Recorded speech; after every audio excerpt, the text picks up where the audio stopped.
Heart is not trying to say anything, it is just trying to make sure every part of the body gets the nourishment of blood flow. So it's your brain speaking in different tongues. So before you invest this life into something, you must look whether today if I invest my life into this, after 25 years, will it still mean a lot to me? After 50 years, will it still mean a lot to me? At the end of my life, if you turn back and look, will I be proud of this or will I be ashamed of what I'm doing right now?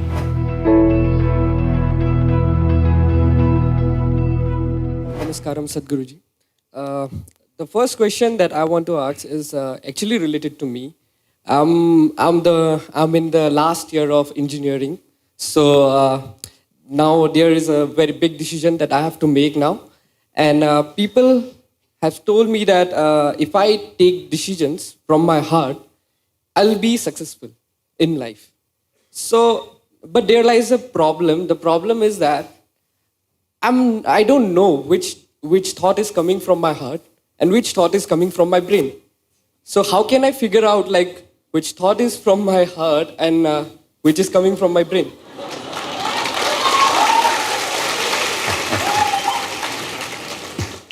The heart makes only two sounds, lub-dub. Unless the local girls are disturbing it and it's going crazy. Otherwise it makes only two sounds. Rest of the noise is all coming from your head.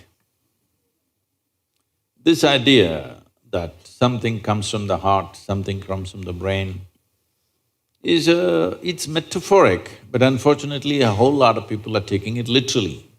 There was a time in many parts of the world, particularly in Arabia, the medical science in Arabia believed the blood is pumped from the liver. You might have heard Urdu sayings about Kalija, have you? Because they believed blood is being pumped from the liver, because liver is a far more complicated organ than the heart. Heart is a simple pump. So do not give it any more responsibilities other than continuously pumping the blood and keeping you alive, unless somebody here breaks it. So, about the last year of engineering, I want you to change that language because this happened. Can I tell you a joke? It's okay? Yeah. You're pretty serious about this, that's why I'm asking. This happened. A very celebrated scientist was at a dinner and he was not grandly dressed or anything, he was looking very ordinary. So the lady who was, sitting next to him didn't pay much attention to him, she doesn't know who he is.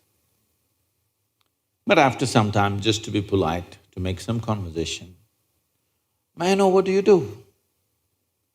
He said, "I'm studying science." She said, "Oh, I finished that in my 10th class." So you're not going to, you're not in the last year of engineering, maybe the course, but not the last year of engineering, because for your entire life, if you learn engineering, when you're dying, after 100 years, okay? I'm not preponing it. After 100 years when you're dying, you would still know, if you are a constant learning process, you would still know you know very little about engineering. With that little, many things happen, that's different. So don't be in the last year of engineering. I know the program may be closing, but not the last year of engineering, okay? So,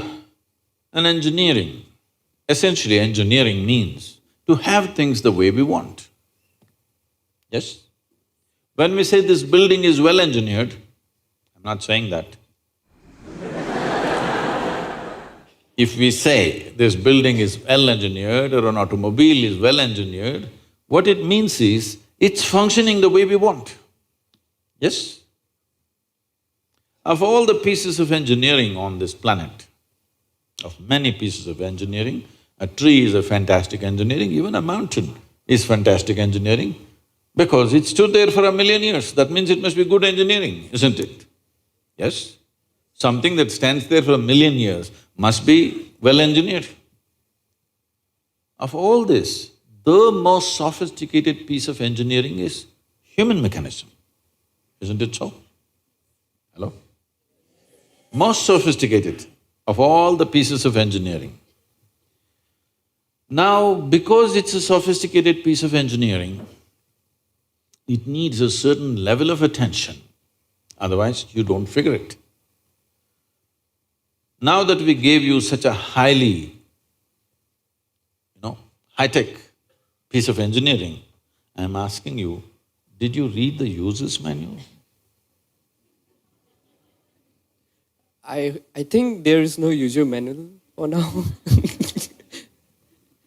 How can they make such a fantastic piece of engineering without a user's manual?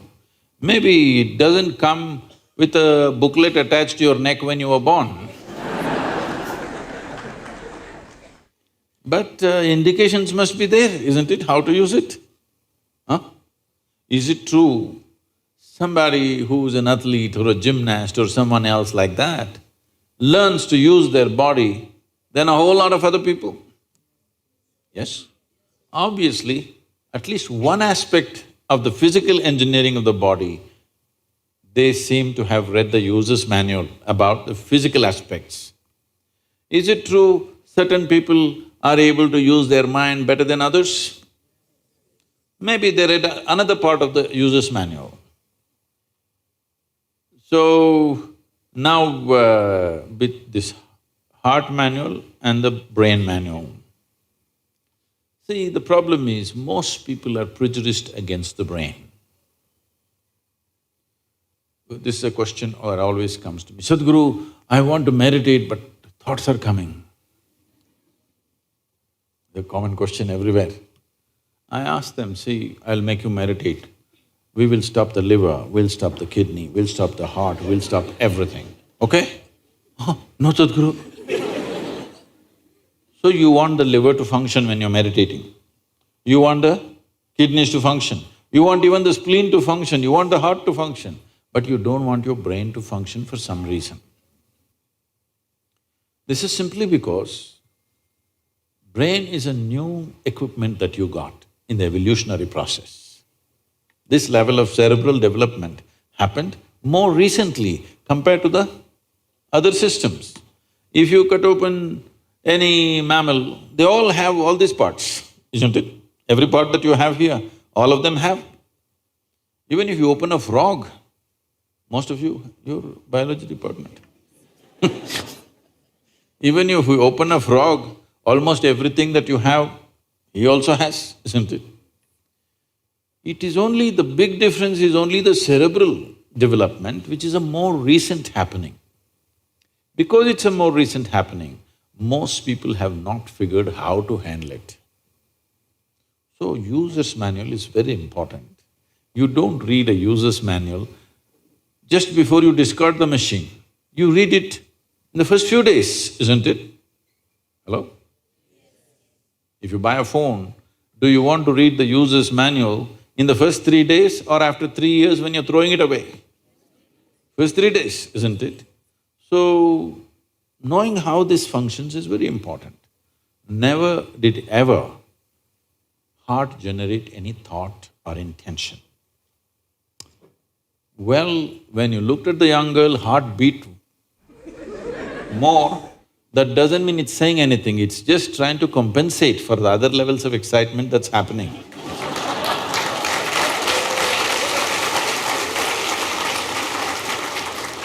The heart is not trying to say anything, it is only compensating, you need more blood, so it's pumping little harder. That'll happen even if you run up the staircase. Yes?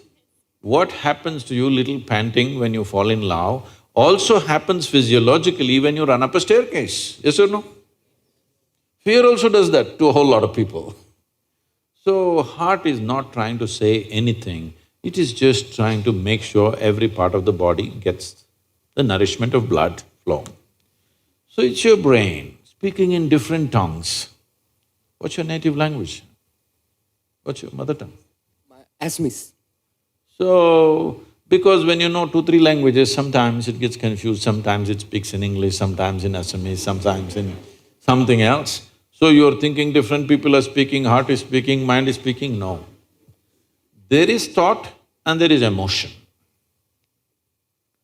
People think these two things are saying different things. They're not saying different things. The way you think is the way you emote, isn't it so? Right now, if I think, oh, she's the most wonderful person on the planet, I just have to think. Then my emotions become sweet towards her. Now I think she's the most horrible creature on the planet. Now my emotions become nasty. Yes or no? I cannot think she's horrible and have sweet emotions.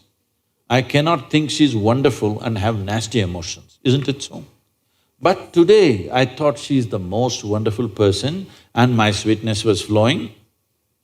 Suddenly she did something tomorrow that I don't like. I think she's horrible. Thought is agile, it changes direction just like that. Emotion is little sappy. It takes time to turn around. So that period, you struggle as if there are 2 dimensions of thing happening. Because thought is saying one thing, emotion is still going sweet, because it takes time to become nasty. Everybody struggles, but it catches up or no after some time? Hello? Today you thought she's wonderful, sweetness was flowing, tomorrow she did something you don't like, you thought she's horrible. The thought is clearly saying she's horrible, but emotions are struggling because they can't turn quickly. They take time to turn. But after a week or 10 days or 2 months, depending on how deeply you're engaged, after some time, emotion catches up with the thought. Emotion also says, yes, she's horrible, so let's be nasty to her. So, they're not speaking different languages. One is agile, another is little slow in its corners. So, it looks like they're speaking different languages. When it comes to what you want to do, you must think clearly, it's very important. Thinking clearly means, the question is not about what will get me this, what will get me that. Is your life precious to you? All of you, I'm asking. Your life, is it precious to you? Yes. So before you invest this life into something, you must look whether today if I invest my life into this, after 25 years, will it still mean a lot to me? After 50 years, will it still mean a lot to me? At the end of my life, if I turn back and I look, will I be proud of this or will I be ashamed of what I'm doing right now? Doesn't matter what other people say. But you should not do anything that you will feel ashamed of, isn't it so? Huh? It doesn't matter, people say so many things. Everybody has an opinion, it's their business. But you don't do something that you will feel ashamed of, isn't it? Then you're turning against yourself. Somebody turns against you, you can leave them and go somewhere else. If you turn against yourself, you'll have to live with it forever. So, this is all you have to look at it. Something will get you money, something will get you comfort, that's not the point. What you choose to do, will it give you a life? When I say give you a life, are you just trying to make a living or are you trying to make a life out of this? This is important. Making a living is not an issue. A worm, an insect, a bird, an animal, all of them are making their life, making a living, isn't it so? They're even making a life out of it, but definitely they're making a living. So making a living with such a big brain is not an issue. Earning your food is not an issue, making a living is not an issue. Only problem is you want to live like somebody else, that's an endless problem. I want to live is not a problem. I want to live like you, this is a problem. So, it is important, if you consider your life as a precious life, you must make sure you make a wonderful life out of this. Whatever opens up in that direction, that is the thing you should do. But when you're under the pressure of peers, somebody is saying, I'm going to America, somebody says, I'm going to the government job, somebody says, I'm doing this. So one thing that all of you should do before you make big decisions in your life is withdraw from these pressures of peers, professors, parents, everybody. Just spend 3 days to 1 week by yourself. Look at it, what is it that you really want to do? Not under pressure from other people. What does this life want to do? Do that. It doesn't matter what other people think about it.